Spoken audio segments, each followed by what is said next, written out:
अस्सलाम वालेकुम। मेरा नाम डॉक्टर मुनम इजाज़ है। मैं एक माहिर अद्वियात फार्मासिस्ट और फार्माकोलॉजिस्ट हूँ। आज की वीडियो ख़ास तौर पे pharmacy students, hospital pharmacist, clinical pharmacist, community pharmacist या जितने भी फार्मासिस्ट किसी भी फील्ड में जो काम कर रहे हैं, उन फार्मासिस्ट के लिए है। अक्सर हम बात करते हैं और सुनते हैं कि नॉलेज शेयर करने से इंक्रीज़ होता है। तो इसी वजह से मैं इस अपॉर्चुनिटी को अवेल करते हुए, चूँकि मैं तकरीबन 2 साल as a hospital and clinical pharmacist काम करता रहा हूँ, तो मैंने सोचा कुछ ऐसी बातें आपसे शेयर की जाएँ, जो कि आपके करियर में आपको फ़ायदा दे सकें। किस तरह से कुछ चीज़ें फ़ॉलो करके आप अपना जो करियर है उसको बेटर कर सकते हैं, किस तरह आप अपना नॉलेज एनहांस कर सकते हैं। अच्छा, चंद एक बातें आपसे डिस्कस करूँगा, आपका ज़्यादा टाइम नहीं लूँगा। सबसे पहले तो मैं आपको ये बताऊँ कि जब मैं as a hospital and clinical pharmacist अपनी जॉब स्टार्ट की, तो पहले 3 महीने जो थे वो बहुत मुश्किल थे। लेकिन 3 महीनों के बाद मैं इस काबिल हो गया था कि 5 से 10 सेकंड में मैं कोई भी प्रिस्क्रिप्शन देख के बता सकता था कि इसमें क्या-क्या एरर्स हैं और उसको हम कैसे रेक्टिफ़ाई कर सकते हैं। ये कैसे हुआ, यही मैं आपसे आज डिस्कस करूँगा, शेयर करूँगा। अच्छा, आपको सबसे पहले तो ये इंटरेस्ट डेवलप करना है कि कोई भी प्रिस्क्रिप्शन आपके पास आती है तो उसको रीड करें। क्योंकि बहुत ज़्यादा प्रिस्क्रिप्शंस आपके पास आ रही होती हैं जब आप हॉस्पिटल में जॉब कर रहे हैं या आप कम्युनिटी सेटअप पे काम कर रहे हैं, तो मुमकिन नहीं है कि आप सारी प्रिस्क्रिप्शन पढ़ सकें। तो मैं आपको सजेस्ट करूँगा कि ख़ास तौर पे वो प्रिस्क्रिप्शंस जिसमें पॉलीफार्मेसी है, बहुत ज़्यादा मेडिसिन्स प्रेस्क्राइब की होती हैं, उनको लाज़मी देखा करें, उनको लाज़मी जो है एग्ज़ामिन करें। उनमें आप एरर्स ढूँढने की कोशिश करें, उसमें डोज़िंग देखें कि डोज़िंग ठीक लिखी हुई है या नहीं।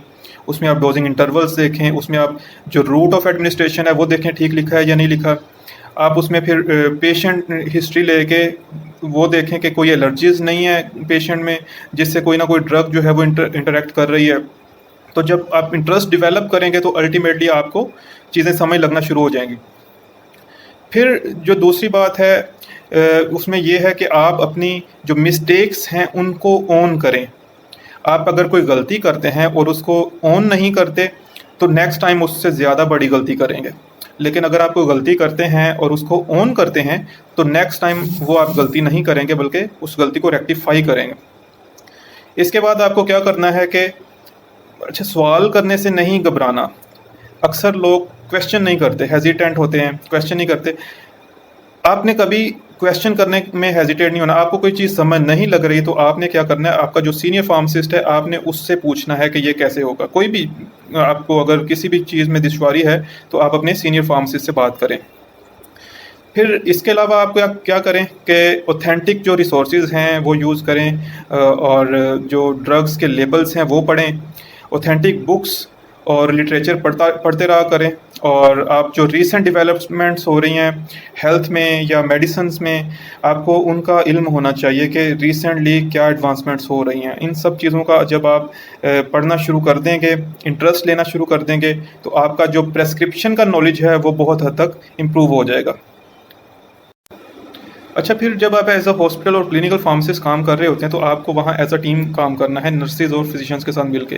तो बहुत ज़रूरी है कि नर्सेज़ और फिजिशियंस के साथ अपने रिलेशनशिप्स को स्ट्रेंथन करें, क्योंकि हमें मालूम है कि किसी भी हेल्थ सिस्टम का जो मेन पर्सन है वो एक पेशेंट है, और सब हेल्थ केयर प्रोफेशनल्स का जो मेन पर्पस है वो पेशेंट केयर है। तो एज़ अ फार्मासिस्ट हम बहुत खुशकिस्मत हैं कि जितना मेडिसिन्स का नॉलेज हमें है उतना किसी और प्रोफेशनल को नहीं है। तो हमें उस मेडिसिन्स के नॉलेज को इस तरह यूटिलाइज़ करना है कि हम मैक्सिमम पेशेंट केयर प्रोवाइड कर सकें। और किसी भी हेल्थ केयर सेटअप में जो पेशेंट केयर है वो प्रोवाइड करने के एक बहुत मेन सीढ़ी पेशेंट काउंसलिंग है। पेशेंट काउंसलिंग चूँकि हमारा एक बुनियादी रोल है, तो उसमें बहुत सी चीज़ें हैं जो आप जानते हैं कि किस तरह से आपको पेशेंट के साथ इंटरैक्ट करना है। लेकिन मेरे पर्सनल जो एक्सपीरियंसेस हैं, मेरे मुताबिक 2 चीज़ें बहुत ज़रूरी हैं जब आप किसी भी पेशेंट को डील करें। तो पहली चीज़ ये है कि उसको पेशेंट को बहुत तवज्जो के साथ सुनें, और दूसरी चीज़ ये है कि जब आप उससे बात करें तो बहुत पोलाइटली बात करें। इन 2 बातों का बहुत बहुत हैवी इम्पैक्ट है पेशेंट पे।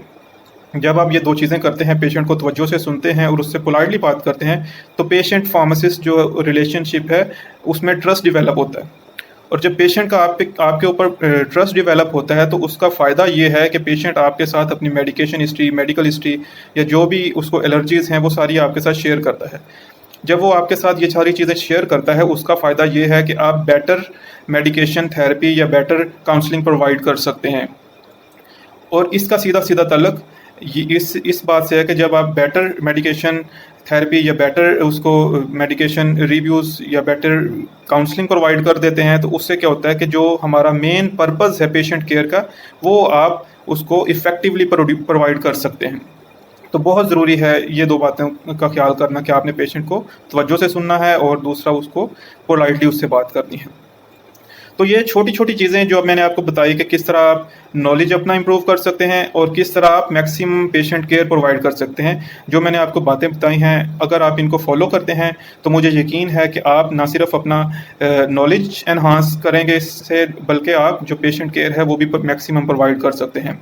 उम्मीद है आप इन बातों को ज़रूर फ़ॉलो करेंगे और काइंडली आप मेरा चैनल जो है वो सब्सक्राइब करें। इस पे वीडियोज़ जो हैं अपने दोस्तों के साथ शेयर करें और कोई भी आपको बात पूछनी हो या कोई भी टॉपिक है जिसके बारे में आपको जानना हो, तो आप कमेंट्स में मुझे बता सकते हैं। Thank you very much.